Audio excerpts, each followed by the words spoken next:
24 oras, kalahati nito ay dilim. 12 oras ng gabi, panahon para makauwi, makabawi ng tulog, at makapagpahinga. 12 oras na kung saan walang ibang makikita sa taas, kundi ang dilim na may mangilan-ngilang ningning. Para sa karamihan sa atin, ganito ang sitwasyon. Pero paano kung para sa isang tao, 24 oras na dilim lamang ang kanyang natatanaw? Paano kaya siya makakakita ng kaunting kinang? Ako po si Dong Colyado, nakatira po dito sa Barangay La Purisima, 20. Asawa po ako ni Josie Alito Conde. Ako po ay 64 na. Ako naman si Josie Alito, nakatira dito sa may La Purisima, Barangay 820, San Miguel. Asawa ko si Dong. Ako po ay 56, mag-57. Nakakilala kami sa Kabuyaw eh. Sumasama ako sa kaibigan ko na tumutugtog kami, nagbabayan-bayan. Hanggang sa napadpad kami doon sa tinitira nila. May nag-birthday yata doon. Kakilala namang ng kaibigan ko, napadpad kami doon. Kaya nakilala ko ito. Mahigit na kami 10 taon, 15 taon na yata kami magkasama. Nung nag-aaral po ako sa probinsya, ang aming paaralan kasi malayo. Nilalakad po lang namin yun. Siguro mga 4 hanggang 5 kilometro, nilalakad namin yun. Pauwi saka papasok. Pagdating ng alas 12, uwi kami. Minsan, dire-diretso na kami magligo sa ilog.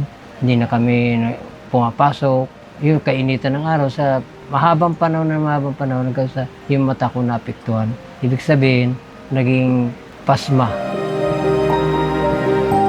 Nung bata pa ako, walang kakayanan ng nagpalaki sa akin, nag-alaga sa akin. Dahil matanda lang naman. Lula ko lang naman na nagpalaki sa akin.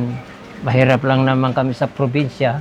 Kaya wala silang kakayanan. Saka medyo probinsya nga, hindi pa uso sa kanilang technology noon na kung ano-ano na lang mga katas ng halaman.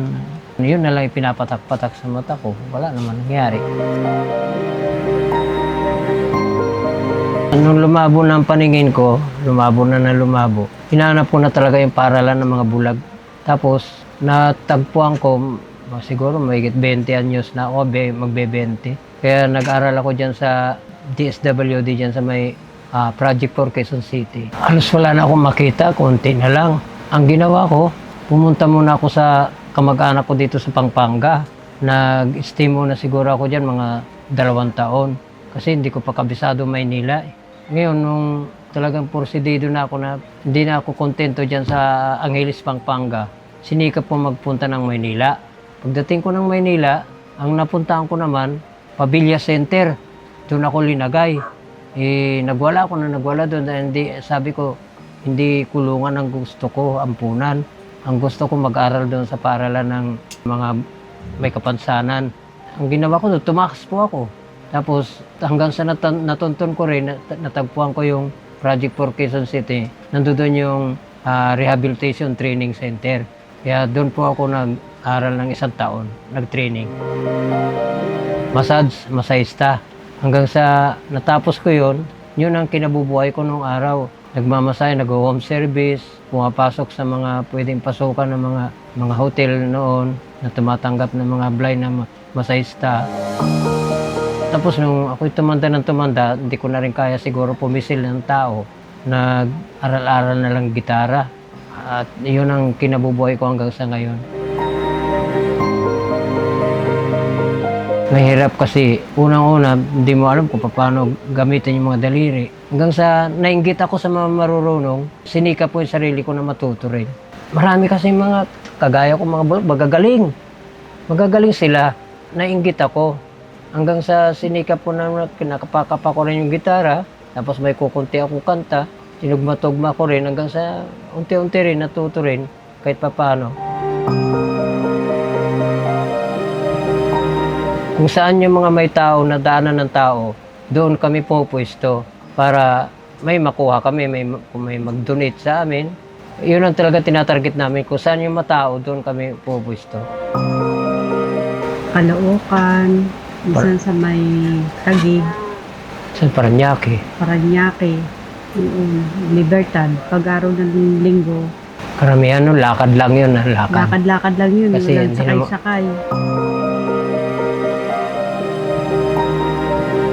Pag nag-rolling kami, yung dumadayo kami kung saan-saan. Minsan hindi kami pinapasakay ng mga driver. Kasi nahirapan sila magpasakay sa amin dahil may dala daw kami gamit. Kaya minsan lakad na lang para makauwi kami dito. Kasi ang kinikita namin dyan, depende rin sa bigay ng tao. Pag maulan, sinasagupa pa rin namin, nakaka-300 din kami. Makakuha lang ng panggasto. Panggastos lang, pang araw-araw. Maraming nangihingi. Maraming gumagaya. Kaya minsan konti lang din makukuha mo dahil hati-hati ang bigay nila. Tulad ngayon, kung wala kayo ngayon dito, tatlo silang tumutugtog ngayon doon. Ako nasa gitna. Siyang gitna. Kaya, Hala, imbis na yung bigay ng tao, isa lang, hinahati nila sa tatlo. lumalakad kami kahit tumuulan, buwabagyo. Nangihingi na lang ako dahil hindi na pwede tumugtog. Naglalahad na lang ako ng palad sa mga daanan ng tao para mayroon kaming Yun, sa may Panggastos. Guadalupe, Rumuluhod. nung na-brown out na nga lang kung tuluyan, 1988 eh. Halos di ko matanggap na eh. Mahirap, akala mo may pader na nakaharang sa mukha mo. Tapos malalaman mo na lang kung araw, may initan ka ng araw. Pero madilim pa rin yung nasa harap mo. Unti-unti ko na rin sinanay ang sarili ko na wala naman na talaga magagawa kundi doon na talaga. Kaya hanggang sa nasanay na rin ako. Malaking nawala. Tsaka kung mahinay na lang siguro utak ko, baka hindi ko kayang tanggapin. Pero pinaglabanan ko na lang. Ang inano ko na lang, kailangan mabuhay ako sa paanong paraan. Kahit wala na akong nakikitang liwanag. Ang pinangahawakan ko lang, ang aking paniniwala sa Panginoon, sa dakilang lumikha. Yun na lang aking pinangahawakan. Bahala na siya sa akin. Basta ako, lumaban na lang. Nawalan man ako ng paningin, basta buo pa naman yung isip ko, yun na lang ang aking inasahan. Ang sa akin naman, hanggat kaya kong tulungan siya, ako ang gagawa ng paraan. Hanggat hindi pa siya, albawa na hindi na niya kaya tumugtog, ako naman ang didiskarte, ako naman ang gagawa ng paraan para mabuhay kami. Kasi alam ko mangyayari at nangyayari ganyan dahil kasi una-una, mas matanda siya sa akin. May nararamdaman din siya minsan. Kaya ako naman, hanggat malakas pa ako naman ang didiskarte para sa kanya. Wala naman kasing ibang gagawa niya, kundi dalawa lang naman kami magtutulungan. Kasi yung iba, minsan, porket ganito yung nila, mulog na yung asawa, minsan hindi naman na nila na gagampanan yung tungkulin nila sa asawa nila. Pero yung masasabi ko lang, hindi naman porket na may kapansanan, hindi naman natin pwedeng pabayaan. Kailangan magtulungan kayong dalawa. Hindi mo naman pwedeng wala nang silbi yung asawa mo, iiwan mo na lang. Habang buhay, talagang magtutulungan kayo. Ang sa akin lang, habang may kayang paraan, anumang paraan yan, huwag lang masama. Tuloy lang, laban lang, para hindi magutom, hindi mawalan. Ayun na, ito po, gaset natin, tsaka isang sako ng malagkit na kanin para magsimula na din po tayo sa negosyo natin. Malagkit at mga kanin.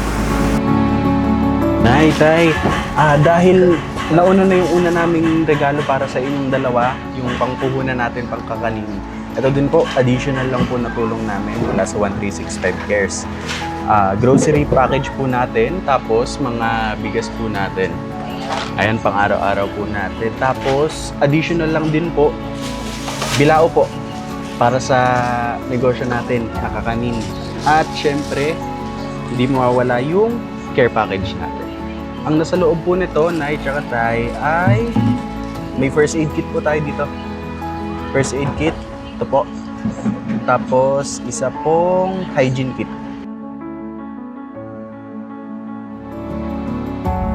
Ako po yung nagpapasalamat sa 136 pa.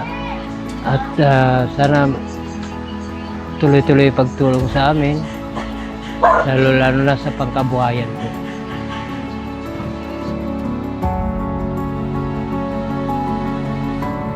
Hindi pala kabaligtaran ng liwanag ang dilim. Sabi nga ng agham, kung paanong kailangan ng mga halaman, hayop at ng mga tao ang sikat ng araw para umusad at lumago. Kailangan din natin ang gabi at kadiliman. Hindi lang ito para sa pahinga. Importante din to sa sikreto ng buhay. Progreso. Ganito rin ang kaso ni Tatay Dong. Dumaan sa matinding dilim ng buhay. Isang kalagayan kung saan tila wala ng kinang na natitira. Ngunit sa gitna mismo ng walang katapusang dilim na dulot ng kanyang kapansanan, natagpuan niya ang pinakatunay na ningning. Ang pag-ibig at gabay ng kanyang mga kasama at pinamahal. Ang dilim pala ang naging gabay niya para makita ang isang bagay na hindi nakikita ng mga mata. Kaya kung titignan natin, ang bawat dilim na dumaan ay isa ring hudyat ng pagsisimula. Huwag tayong matakot sa mga unos at gabi ng buhay. Dahil ang kadiliman ay naghahanda lamang sa atin sa pagbalik ng liwanag.